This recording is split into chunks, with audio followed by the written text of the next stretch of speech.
السلام عليكم البنات، كنتمنى انكم تكونوا بخير وعلى خير وتلقاكم هاد لا فيديو وانتم في احسن الاحوال ان شاء الله. اليوم بغيت نشارك معكم واحد الحريشه اللي بسرعه كتحضر بجوج كيسان ديال السميد فقط. فرحي بها الوليدات ديالك، رافقيها بكويس ديال اتاي ولا ديال القهوه.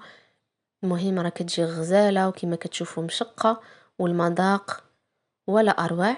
بقاو معايا باش تشوفوا المقادير وطريقه التحضير. ولا كنتوا اول مره كتزوروا القناه فما تنساوش انكم تشتركوا معايا وتضغطوا على زر الجرس باش يبقى يوصلكم كل جديد.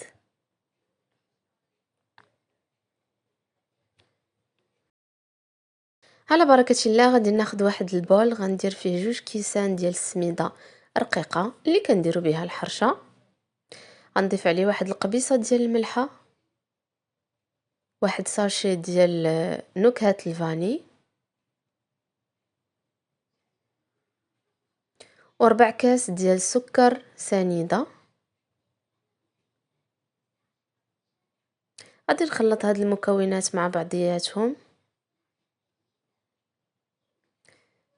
وغادي نضيف 4 كاس ديال الزيت النباتيه. في هاد المرحله خصني نبسس هذيك السميده باش ما تجينيش معجنه. المهم كنبقى نبسسها حتى هذيك السميده كامله كتغطى ليا بالزيت، باش فاش كطيب ما كتجيش معجنه من الداخل. فصدقوني الا جربتوا هاد الوصفه هذه من الدقه الاولى غادي تجيكم ناجحه وغادي تعجب الوليدات ديالكم. غادي نضيف واحد 4 كاس ديال الحليب، او لهنايا غادي نضيف خماره هي الاولى من فئه 8 غرام.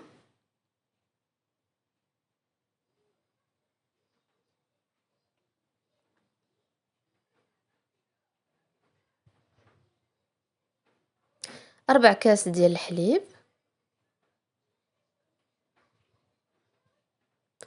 وواحد ياغورت. تقدروا ديروه طبيعي الا ما بغيتوهاش تكون حلوه. انا اختاريت هنايا ياغورت حلو. صافي غادي نجمع هاد المكونات غير باطراف الاصابع، ما كنعجنهاش باش ما تعجنش ليا.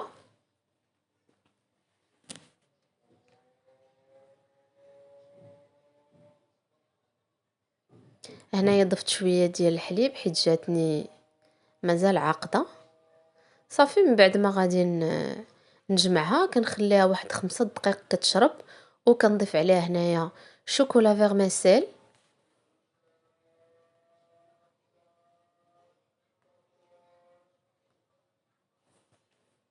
وغادي نضيف شويه ديال الزبيب اللي رطبته من قبل في الماء وقطعته طريفات صغار، حتى هو غنضيفه على الخليط ديالي.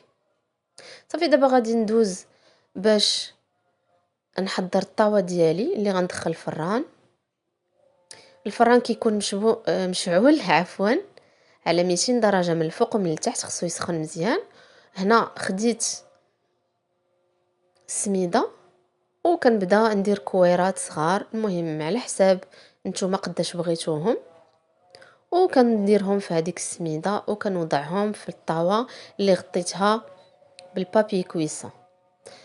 بالنسبه لطريقه الطهي فانا كنطلعهم الفوق حتى كيتشقوا من الفوق، كنشعل عليهم العافيه من الفوق حتى كيتشقوا، عاد من بعد كنشعل عليهم العافيه من التحت باش يكملوا الطياب ديالهم. فهذه هي الطريقه ديالهم، كيجيو اكثر من رائعين. هنا من بعد ما حطيتهم في الطاوه فانا كنورك عليهم غير واحد شويه حيت مازال غادي يتشقوا ليا وغادي ياخذوا لا فورم في الفران. صافي كما قلت لكم الفرن مسخن ديجا على درجه حراره 200 درجه. فمن بعد ما كيطيبوا ليا فكيجي الشكل ديالهم هما هادو.